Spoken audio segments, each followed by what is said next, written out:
मंदिर का डिज़ाइन और निर्माण ऐसा करना चाहिए कि जब भी आप अपने घर में भक्ति करने बैठें तो आपको आनंद आ जाए, आप समृद्धि पा के लौटें, आपको मन शांत मिले। आपको ऐसा लगना चाहिए कि आपको वहाँ पर हमेशा ही बार बार बैठना चाहिए, सुबह शाम बैठना चाहिए।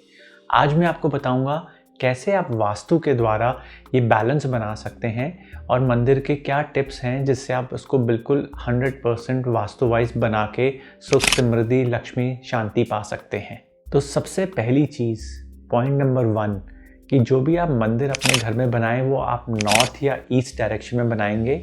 ईस्ट में बनाएंगे तो बहुत ज़्यादा लक्ष्मी आएगी और नॉर्थ में बनाएंगे तो बहुत ज़्यादा ज्ञान प्राप्ति होगी, विद्या की प्राप्ति होती है, और जहाँ विद्या होती है वहाँ लक्ष्मी अवश्य आती है।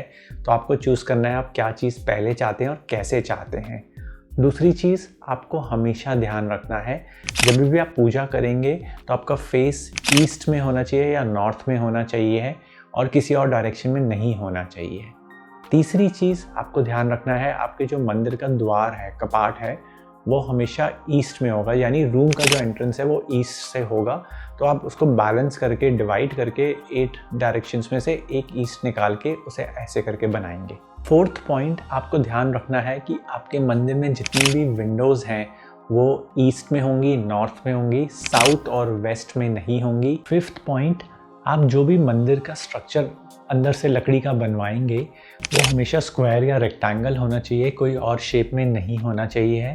मार्बल का मंदिर या पत्थर का मंदिर नहीं बनवाना चाहिए, लकड़ी का ही सबसे अच्छा प्रेफर किया जाता है घर के हिसाब से। सिक्स्थ पॉइंट, आप जो भी मंदिर में कलर करवाएंगे वो सिर्फ वाइट या येलो होना चाहिए। सिर्फ साउथ वॉल आप डार्क करवा सकते हैं, any shade of purple. Seventh point, आपको ध्यान रखना है कि आपके मंदिर में सनलाइट यानी धूप ज़रूर आनी चाहिए, सुबह उगते हुए सूरज की, ढलते हुए सूरज की नहीं, इसलिए आप साउथ वेस्ट को ब्लॉक रखेंगे। एट्थ पॉइंट, आप हमेशा ध्यान रखेंगे आपके मंदिर के साथ जुड़ा हुआ टॉयलेट नहीं होना चाहिए, सीढ़ियों के नीचे मंदिर नहीं होगा, मंदिर बेसमेंट में नहीं होना चाहिए, या किसी ऐसी भी टॉक्सिक या नेगेटिव वॉल नहीं जुड़ी होनी चाहिए जहाँ पर साथ में टॉयलेट हो। नाइन्थ पॉइंट, आप ध्यान रखेंगे कि आप बहुत ज़्यादा भगवानों की मूर्तियाँ नहीं रखेंगे, छोटी छोटी मूर्तियाँ रख सकते हैं। प्रेफर करना चाहिए जो घर का ओनर है, मालिक है, उसके थंब के जितनी ही मूर्तियाँ रखनी चाहिए। इससे ज़्यादा बड़ी मूर्तियाँ रखने में आपको प्राण प्रतिष्ठा करवानी पड़ती है और सेवा करनी पड़ती है, इसलिए आप हमेशा ध्यान रखेंगे कि आप छोटी मूर्तियाँ रखें या फ़ोटोज़ लगा लें जिन भी देवी देवताओं को आप मानते हैं, और एक के ऊपर एक नहीं रखेंगे, भगवान को सीधा स्लैब पे एक साथ रखेंगे। 10th पॉइंट, आपको ध्यान रखना है अगर आप मूर्तियाँ रख रहे हैं तो वो हॉलो नहीं होंगी, यानी खोखली नहीं होंगी, सॉलिड होनी चाहिए। 11th पॉइंट, आप भगवान को रोज़ रोज़ हार नहीं चढ़ाएंगे फूलों का, कभी कभार किसी त्यौहार पे चढ़ा सकते हैं, रोज़ रोज़ घर के मंदिर में हार चढ़ाना शुभ नहीं माना जाता है। 12th पॉइंट, आप भगवान के लिए जो भी आसन ग्रहण करवाएंगे उसका कपड़े का रंग सफ़ेद, पीला या लाल होना चाहिए।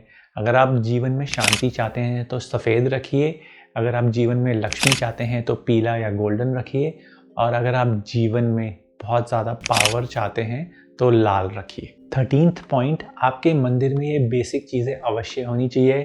एक घंटी, दूसरा जोत जो आप रोज़ साफ़ करके ही प्रज्वलित करा करेंगे, तीसरा शंख जिसमें आप जल रोज़ भर के फिर उसे बजाया करेंगे। 14th पॉइंट, आप जब भी पूजा करेंगे तो आप आसन पे बैठ के करेंगे। कुशा का आसन सर्वोत्तम माना गया है, उसके बाद आप ऊनी आसन भी उपयोग में ले सकते हैं, पर बहुत लोग क्या करते हैं ना, फुट मैट्स को आसन बना लेते हैं, फुट मैट्स आसन नहीं होते हैं। 15th, आप ये गलती बिल्कुल नहीं करेंगे।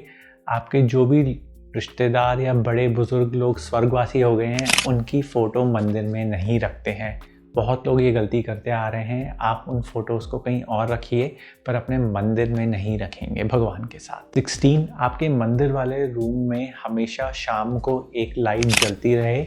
अगर आप घर से बाहर ट्रैवल भी कर रहे हैं तो आप वो लाइट प्रज्वलित करके जाएंगे ताकि कभी भी अंधेरा ना हो। अगर ये 16 पॉइंट्स आप ध्यान में रख के अपने घर का मंदिर का निर्माण करवाएंगे तो अवश्य प्रभु आप पे बहुत कृपा करेंगे और जितनी भी पॉजिटिव एनर्जी आपको चाहिए है किसी भी रूप में वो आपको अवश्य मिलेगी।